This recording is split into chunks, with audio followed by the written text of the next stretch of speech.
Welcome to the Mental Edge. I'm sitting here with Smooth Criminal.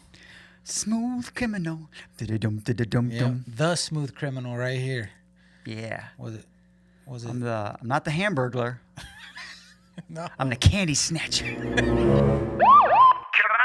with your Snickers in the air.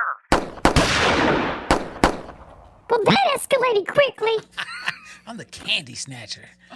Oh, Jay with man. Casey, Smooth Criminal, a.k.a. Candy Snatcher. Yeah. We're here at the MentalEdge Podcast. Yes. And I am Jay with Casey. I'm Fernando Lopez Jr. And this is the Mental Edge. Yes. What do we do here? at the I Mental would Edge? say that our goal as podcasters is to talk about upskilling until we take the big dirt nap. Yeah. For the rest of our days, Yeah. we're trying to improve who we are as men, and we often weave our faith in. Yeah. And we like to say we like to live life on the edge, Yes. right? So Yeah. We like to take risks. Yes. You know? Because, the edge is probably, all that growth happens on the other side of fear. That's right. Yep. And so we just talk about it, and I think that's something that resonates with people, And that's the Mental Edge. and that is the Mental Edge. And today, I sent you a message. I'm trying to get a guest. I will get a guest. I actually chickened out on asking him on the show, but we'll talk about that later. But so then I had this epiphany on my way to work, and I sent you a quick little video because Yeah. I don't want to type while I'm driving. That's Right. crazy. But I know, as well as you do probably, I wonder, I like to capture things, Fernando. You as a graphic artist, do Yeah. you sometimes sketch something out so that you don't lose kind of, or do you not have to do that? Sometimes it just lives in my memory bank. I love that. For a long period of time. So I showed you that Steven Speaks. Yes, right? I loved it. He asked me for that when we recorded that show here. Wow. That was a long time ago, right? Yeah. He forgot about it. I never forgot about it. In my mind, I was trying to capture all the different things Wow. that he asked that day, and then I sent him the message today, and he told me he loved it. So Because it's called me. amazing. Yeah, and he called me and he was like, "Hey, I forgot about that." I said, "I didn't." But that's how I think. So, on my end, I do use video sometimes to capture or voice to text. Just to really quickly get the idea down, and Right. then after that, it'll just live in my notes or in my memory for a little while until I, want to do something with it. Yeah. So then you know where it's at, Yeah. and you call it back up. Well, Yeah. I kind of do the same thing. I'll either I'll stop what I'm doing. Yeah. And I've been doing this in my prayer time too. Like if something drops on me, I'll just put it in notes. But now I love on the iPhone, there's a new like not like a diary, but like sort Reminder? of there's a new app for capturing your thoughts, your daily thoughts. Oh, it's nice. I forgot what it's called. I don't want to look it up. I Right. don't want to open my phone. But anyway, so oftentimes though, I will just record myself talking about that. And this makes me very reluctant to show people my photos because they think I'm full of myself. Right. Just my phone is full of myself. Right. That it's me just using the video camera to capture a thought because I'm very forgetful if I don't do it in the moment. Right.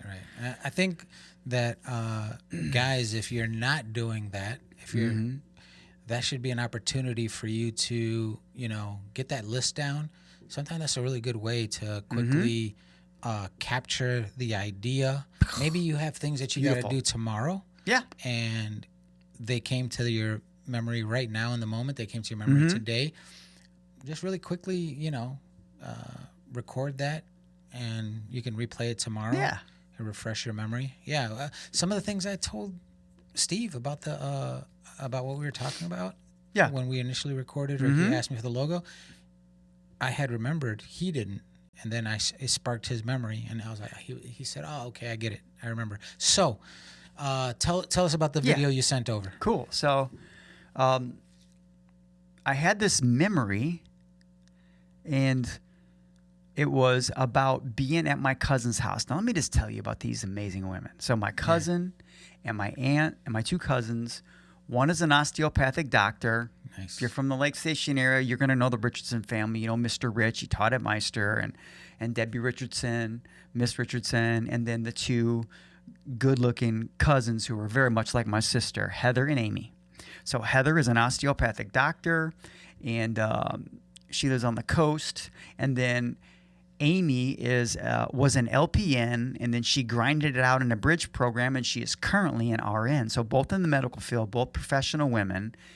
I used to spend a lot of time with them. So I had this, right? Yes, because you know, they were a family, a very. I'll just say this. You know, I know, Fernando, you were, you know, raised primarily by your mom, like me, you know, until much later in life, and they were the most tangible example of a complete family in my life. They were the most tangible example of a complete family in my life. Yeah. I had access to them every day, and they were inspirational, right? Mm-hmm. They were in no way, shape, or form perfect.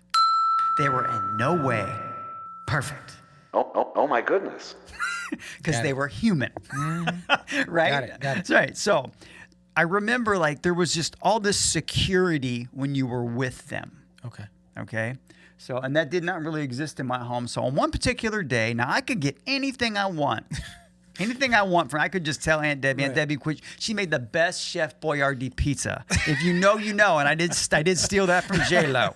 All right. We weren't in the bodega, but she would make the best Chef Boyardee pizza. Right. She could make all these great things. But anyway, they were the type of family, Fernando, that after they had dinner, they would have ice cream on a brownie at night. Like, right, you know what I'm saying? While we're watching a movie on a VCR, like everything you could imagine, That's right? cool. Right? And they were not rich. They had traditions, they had love, and they had resource. Traditions, love, resource. Okay? So one day I open up this cabinet door. You know that sound effect's going to be in there, right? Yeah. So I open up, and this was well after Halloween. Well.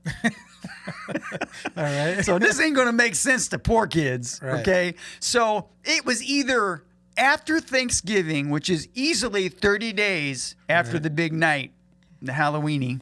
Yeah. Or it was after New Year's. I just remember it being in shock that there was a orange pumpkin. Yeah. The old school pumpkin overflowing with what appeared to be candy from Halloween. Wow. Well after Halloween. Yeah. Okay. Now, in that moment, like I know that I could have. This is a confession. I know that I could have said, "Hey, Jim, could I get, because I'm gonna be getting me a Snickers or a Reese's or a Butterfinger. I'm gonna get one of the three. Yeah. Right.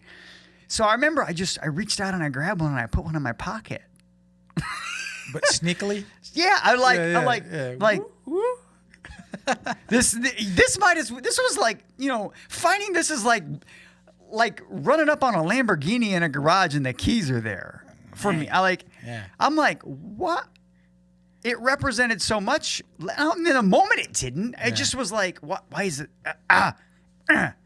Now, I could, I didn't ask. I just took a candy bar. Like, I was almost startled and grabbed one. Right. There wasn't much thought into it. But then I was actually, during some prayer time and stuff the other day, I was like, wow, like, why was that bucket there? Mm-hmm. Months. What leads your life? What? Because in my house, that freaking pillow sack full of my haul from that night is gone 3 days later. Wow. Got it. I started thinking about what type of an environment made something that was good not get consumed extraordinarily fast. Mm-hmm. And then I started thinking about how that relates to things so far beyond candy in your life, to good things that we're going to talk about today. You're cooking. Keep going. Cooking. We're cooking, right? I don't like to talk too much. Maybe I do. Yeah. But my point is, as I was driving to work the other day, it just kind of got dropped on my spirit that, wow, there were things in their life. Like, we were young and we would not know why they didn't like come to Mama's for Christmas, what we thought would be on time. Mm-hmm. And I realized, I'm like, what they had, Junior, Yeah. that we probably didn't have until much later in life. And of course, I'm blessed to have it now, is this security that comes from this foundation that's there every day. Every day. It's there. There's no fear that it's going to be gone tomorrow. No fear that it's going to be gone tomorrow. Come on and shoot. So when you don't have the fear that something is going to be gone tomorrow, you don't consume it at a rate that, by the way, makes it gone tomorrow. Yeah. Think about it. Think about the way we like, like when a classic example is when you're broke, you spend your whole damn check when you get it. Yeah. There is no saving for a rainy day. There's a lot of that doesn't. When you open your bank account, Yeah. there ain't no candy in your bucket. Yeah. Okay. So what goes on there, Fernando? Like, what do you think creates that environment? I just threw out a couple of those things that I think that family, I'm so glad that I got to see that. I'm so glad that I'm 51 years old and it's still ringing true for me now. Yeah. And I'm so glad that in my home, I can see a half-eaten candy bar sit there for a couple months. I feel like, wow, that's like this really backdoor indicator that I'm not desperate. Yeah. First off, I'd like to say mine would be $100,000.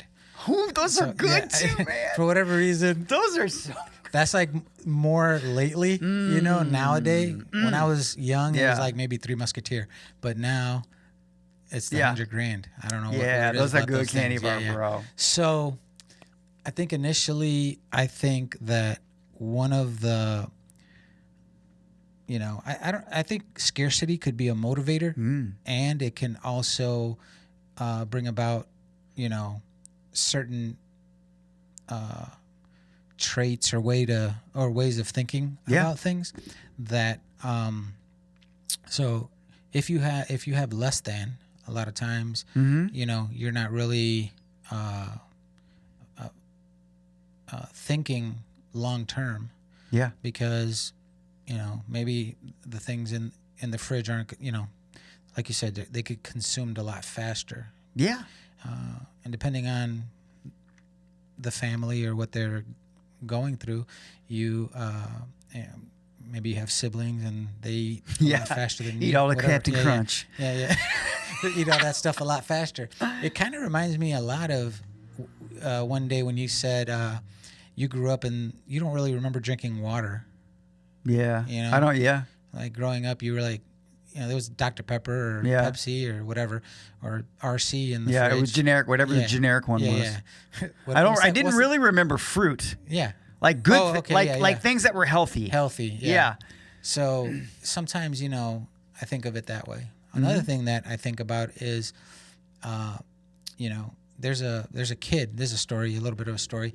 There's a kid, and every time he sees change, sitting on the dresser or anywhere that's sitting around the house, he hurries up and grabs the change, puts it in his pocket, and takes off the other way. Right.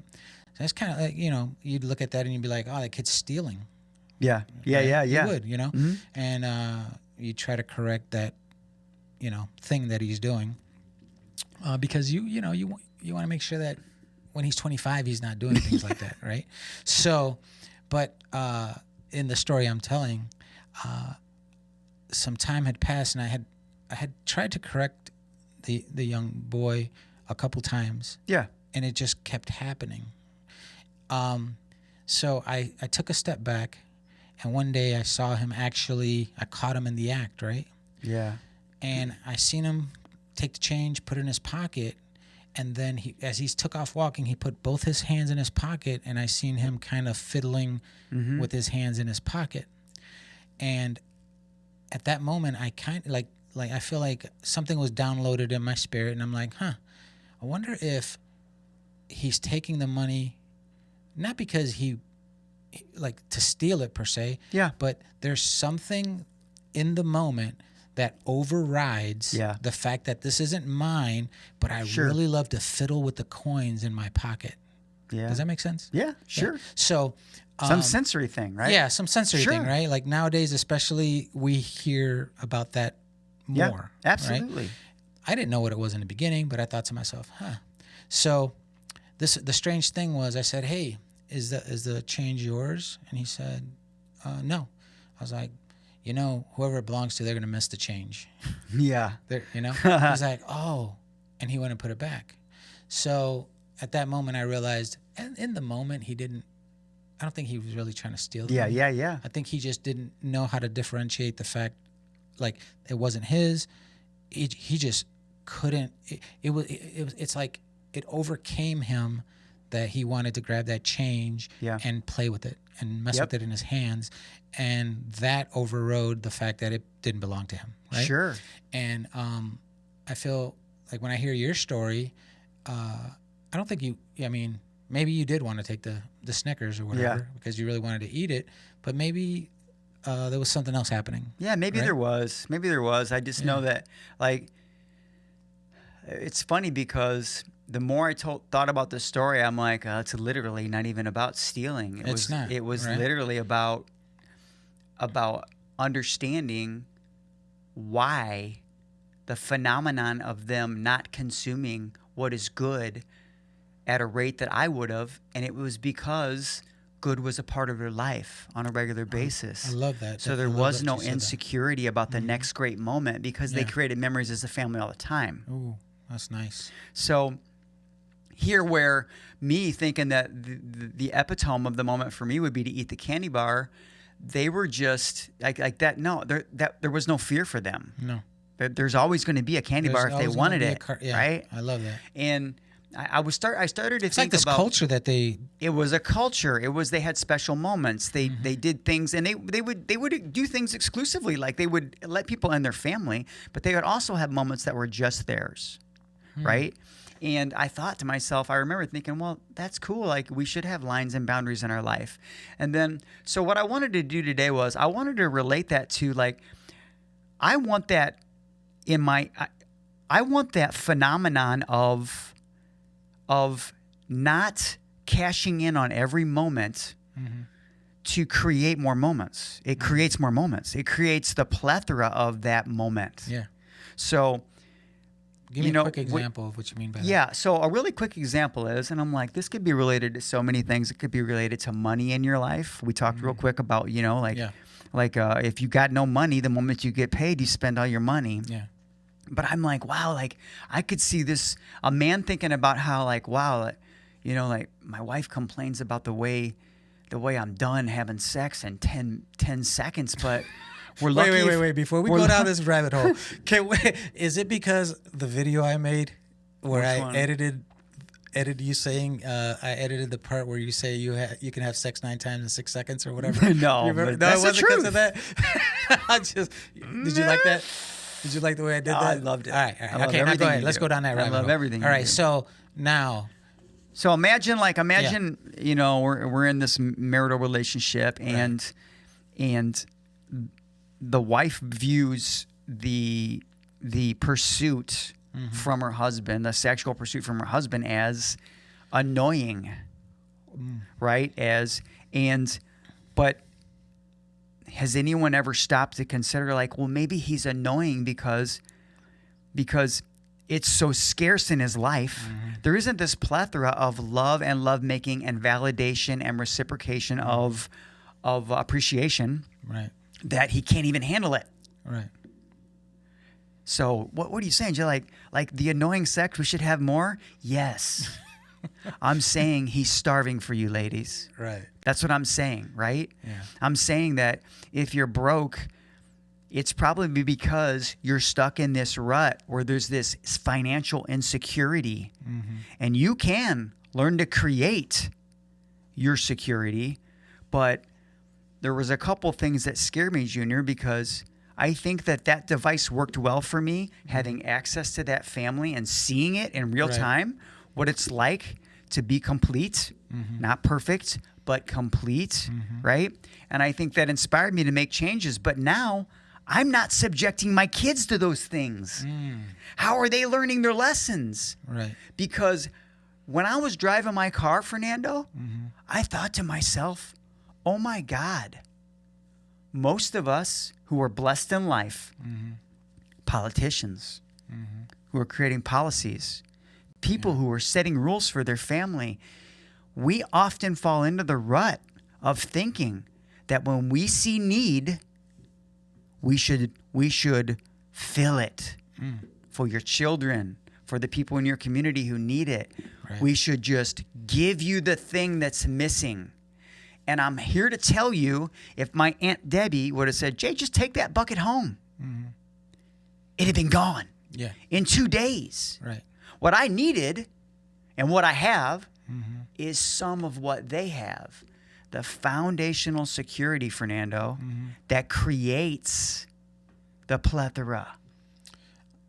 So when I said scarcity earlier, sometimes not having allows you to work harder I agree. to Yeah. get that Yes. thing that you want. And then you have when you have too much, then you don't really know what it's like to work hard for it, It's a trap. right? That's what it feels like. And there was a saying you said many episodes ago where it's like hard times create Yeah. Hard times Yeah. create strong people. yes. Strong people create easy times, and easy times create weak people. And it starts all over. Yeah, and I hear that. So what we're That's talking not about, or mine, what but- you're is finding a balance, or Yeah. finding ways to create the opportunity for our sons, our daughters, our children to work Yeah. for things, right? Like, yeah, I mean, we think it's almost mean, Fernando, when we see someone in need, yeah, to give them an opportunity to work for something. I think about it because it hurts us so much to see them hurting. yeah. Right? And look at society though today. I mean, Yeah. look at a lot of the examples that maybe you could look at where when I started working, and I know it was a different time, I get it, but it was like $3.50 an hour, $3.64 Yeah. an hour, and now you can go wash a truck for $20 an hour. I know. And you still might not be able to fill up your gas tank. But you're right. Right. The Yeah, number yeah. is almost shocking to Yeah. anyone who was raised during I remember Yeah. at one point when I got $4.25 an hour, I thought, "Pfft, I need to go get an appointment to get me a Gold Grill. Yeah. $4.25 an hour? Yeah. She.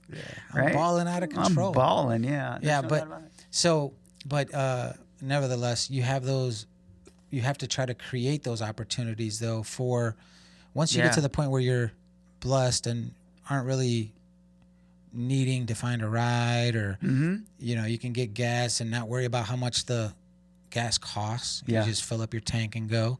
Once you get to those those points in life, or my first car cost me $600. Wow. Cost me Cost $600. you Yeah. 600 bones. Yeah. It was never given to me. It was never, you know what I mean? Yeah. So how can we develop those points of I know. inspiration, or whatever you want to call it, Yeah. to, so that the ones that are in our household can experience those, Yeah. those moments where they're working to get theirs. Yeah, that's the thing. It's just like, so my method right now for my son is when he needs something, I realize, well, I'm blessed enough to be able to go get it. I mean, I definitely don't tell him, yeah, every time he wants something. Got it. Because I can't afford to, and because I believe that you literally shouldn't have everything you want. In fact, I'm like, so wait a minute.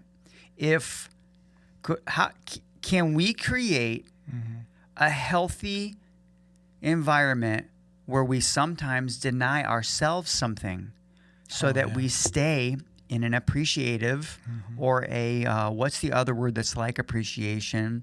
You say it a lot, so that we maintain gratitude. Yeah. I like that.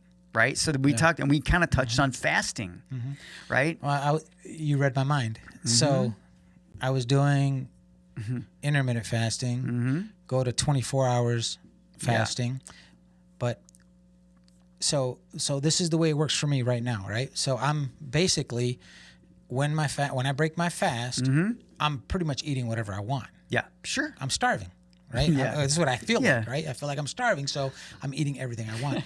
The truth is, though, what's happening lately is I want the intake to be more valuable, right? Because I'm like, man, I'm doing all this work, Yeah.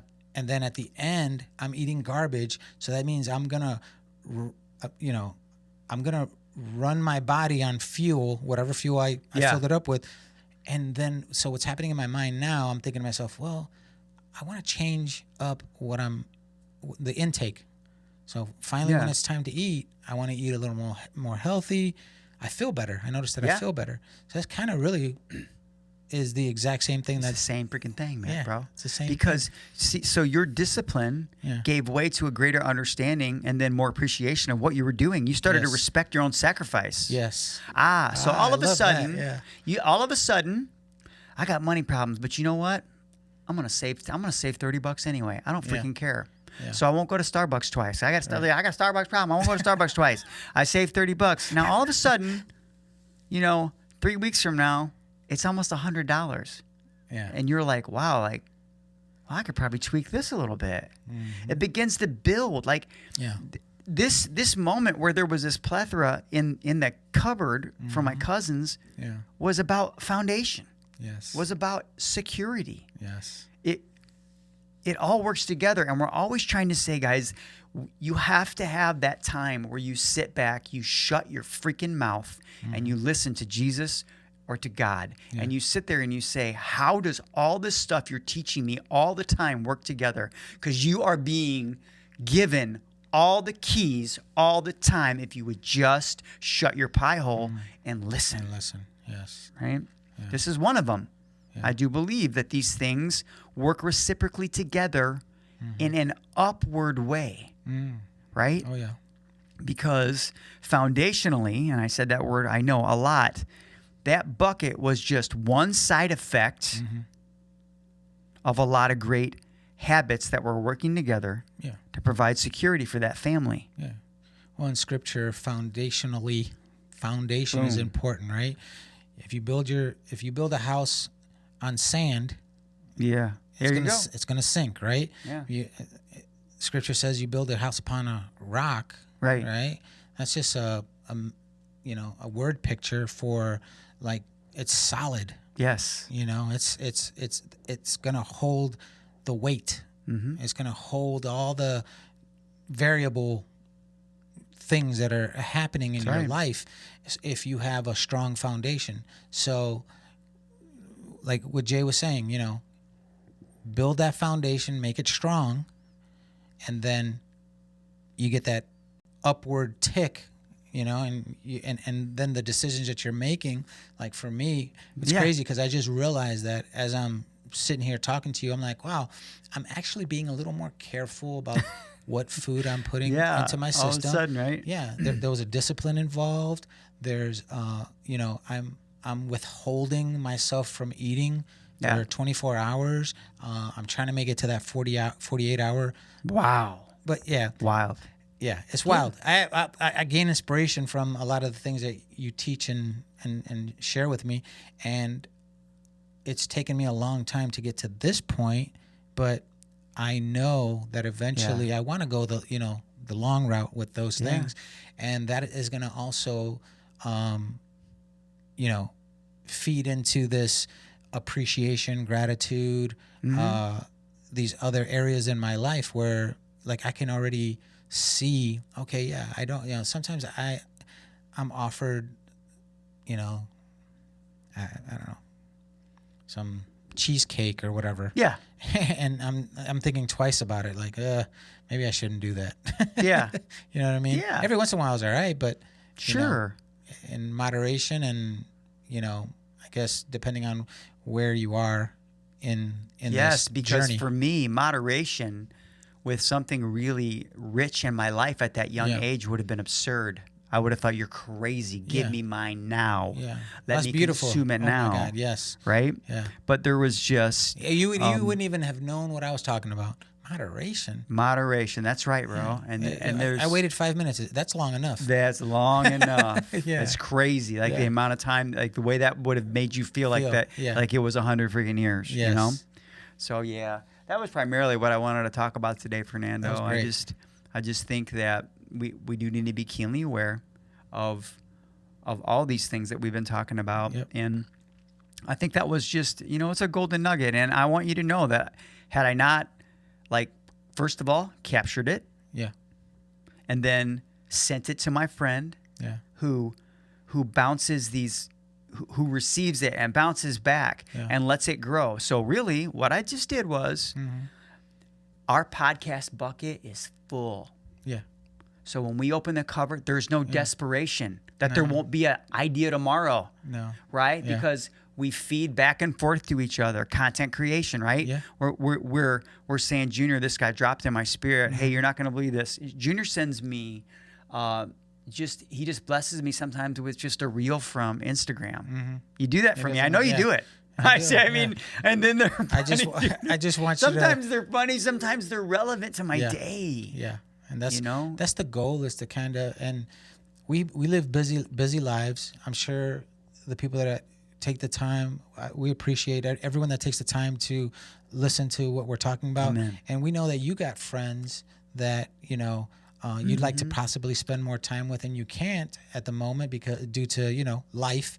And so this is the way Jay and I do life. Sometimes it's sending each other text messages or reels on Instagram, something that just reminds me of him, or something I know he'll like, especially if it has to do with a car, or just some dumb guy. Just some guy stuff that has or something that just seemed stupid. impossible. You're like, how in the world did that guy do that? So gives us something to chuckle about and think about Jay, and he maybe he'll be like, oh yeah, Fernando or whatever. My point is, fellas, it's like, look for those opportunities, those moments. Look to build that foundation and culture in your own family. Yes. So that you're not living a life of lack. But if you do have, if you're withholding, ultimately, what are we withholding for? We're withholding for something greater. Yeah. Something better for us. Something that's going to allow us to level up. Yep. So fill up that bucket, yes. right? And enjoy it. Enjoy the presence of that full bucket in your life. Yes. And I promise you that bucket's going to lead to Mo Bucket. Mo Bucket. All right? So Mother Bucket. Here we go. Bucket. My name is Jay Wakasey. I'm Fernando Lopez Jr. This has been the Mental Edge Podcast. And we yow. Sincerely hope you enjoyed this episode of the Mental Edge Podcast. Please remember to like, subscribe, follow, and share. Until next week, we out.